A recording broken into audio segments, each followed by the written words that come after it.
बच्चों, वरुण सूक्त के द्वितीय मंत्र का आज हम अध्ययन करेंगे। मानो बधाय हत नवे जिहि मानस्य रीरधय माँ हिरणानस्य मन्यवे। शब्दार्थ देखेंगे। माँ अर्थात मत, बधाय अर्थात वध के लिए, नो यहाँ पर हमारे लिए, हमको, हम के अर्थ में आया है। मानो बधाय हत नवे अर्थात नाश करने वाले, जिहि मानस्य अर्थात अनादर या अपमान करने वाले का, रीरधय वध का विषय बनाओ, ऋणानस्य अर्थात कुपित होते हुए का, मन्यवे अर्थात क्रोध का पात्र। तो हे वरुणदेव, यहाँ पर जो मंत्र है वो वरुण सूक्त से लिया गया है, जो ऋग्वेद के प्रथम मंडल के 25वां सूक्त है। इसमें शुनशेव ऋषि गायत्री छंद में वरुण देव की स्थिति करते हुए कहते हैं कि उनकी अपने उपासकों पर पूरी तरह से कृपा रहनी चाहिए। तो अर्थ देखिए, हे वरुण देव, अन्वय से देखिए कि जिहि मानस्य अर्थात अनादर या अपमान करने वाले, हत नवे,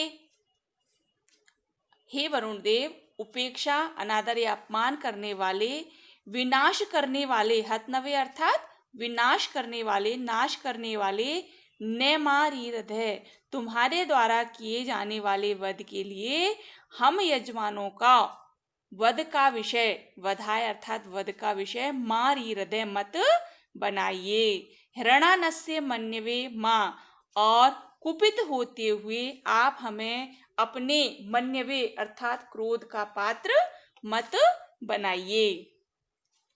तो यहाँ पर इस मंत्र में वरुण देव की स्तुति की गई है कि हे वरुण देव, आप उपेक्षा, अनादर या अपमान करने वाले का विनाश करने वाले, तुम्हारे द्वारा किए जाने वाले वध के लिए हम यजमानों को वध का विषय मत बनाइए, और कुपित होते हुए आप हमें अपने क्रोध का विषय भी मत बनाइए। इस मंत्र में आए हुए शब्द जैसे देखो, जिहि माने, हतनु, वध, हृणान, मन्यु आदि ये सब विशेषण है। अतः इनका अर्थ उपयुक्त मंत्र में वरुण देवता के लिए आए हुए विशेषण मानकर किए गया है, जो कि वैदिक मंत्रों की रूपकात्मक शैली का परिचायक है कि उन्होंने विशेषण का प्रयोग किया है और विशेष अर्थकर्ताओं की इच्छा पर छोड़ दिया है। कुछ आचार्य इन विशेषणों के आधार पर इसका अर्थ इस प्रकार से करते हैं कि हे वरुण, निरादर करने वाले को दंड उसकी हिंसा है, हमको वह दंड मत दो, हम पर क्रोध मत करो। इस मंत्र का यह अर्थ भी किया जा सकता है कि हे वरुण देव, अनादर करने वालों का नाश करने वाले, तुम्हारे द्वारा किए जाने वाले वध के लिए हम यजमानों को वध के विषय मत बनाइए, और क्रुद्ध हुए तुम्हारे क्रोध का पात्र भी हमें मत बनाइए। जिहि लानस्य यहाँ पर अनादर अर्थ में, अनादर करने के अर्थ वाली हृद धातु में है वह कानच प्रत्यय है। यहाँ वैदिक संधि के अनुसार लय हुआ है। वेद में डे जब दो स्वरों के बीच में आता है तो लय बन जाता है।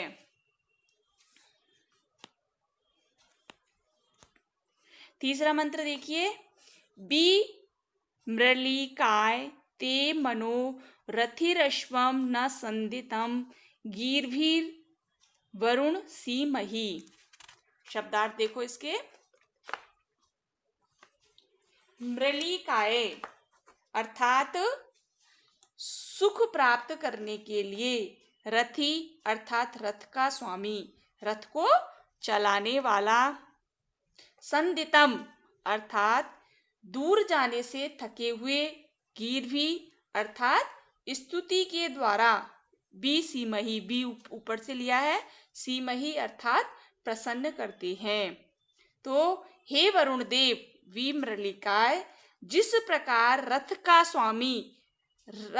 स्वामी या रथ चलाने वाला दूरगमन से थके हुए घोड़ों को घास आदि देकर प्रसन्न करता है।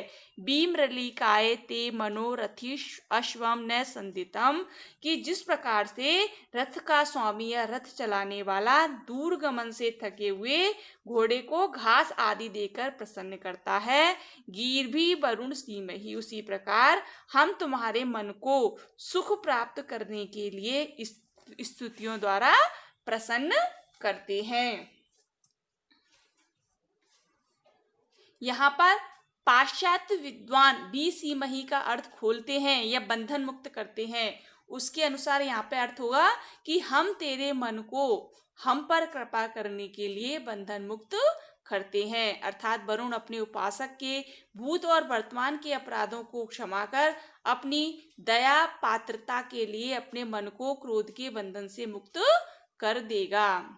यहाँ पर इस मंत्र में आई बी सीमहि क्रिया में बी उपसर्ग पूर्वक तथा सीमहि धातु रूप है। इन दोनों के मध्य कई शब्द आए हैं, ऐसा वैदिक भाषा में संभव है। ये वैदिक भाषा की विशेषता में तुमको लिखना है कि यहाँ पर मध्य में कोई भी शब्द आ सकता है उपसर्ग और धातु के बीच में, अन्यथा लौकिक संस्कृत में तो उपसर्ग और क्रिया रूप के मध्य में अन्य कोई शब्द नहीं आता है। इस पद्य में उपमा अलंकार है। वैदिक आर्यों के लिए रथ और अश्व का उपयोग कोई नई वस्तु न थी। वे रथ का प्रयोग करते थे तथा उनमें घोड़े जोतते थे। अपनी इस सुपरिचित उपमा का यहाँ पर प्रयोग किया गया है।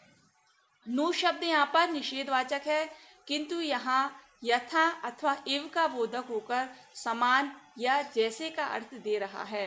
ऋग्वेद में न निषेधात्मक न होकर कभी कभी इव के अर्थ में भी आता है। एक व्याख्याकार ने न के इन दोनों अर्थ का सुंदर सामंजस्य इस प्रकार बैठाया है। लोक व्यवहार से सिद्ध होता है कि जब हम यह कहें कि मुख चंद्रमा नहीं है, तब यह निश्चय है कि हम यह मानते हैं कि गुणों में या आकृति में ये दोनों इतना सादृश्य रखते हैं कि बलात् यह कहने की आवश्यकता पड़ ही जाती है कि अमुक अमुक नहीं है। इस प्रकार यह नकार निषेधार्थ को ध्वनन करता हुआ अर्थापत्ति से सादृश्यवाची बन जाता है।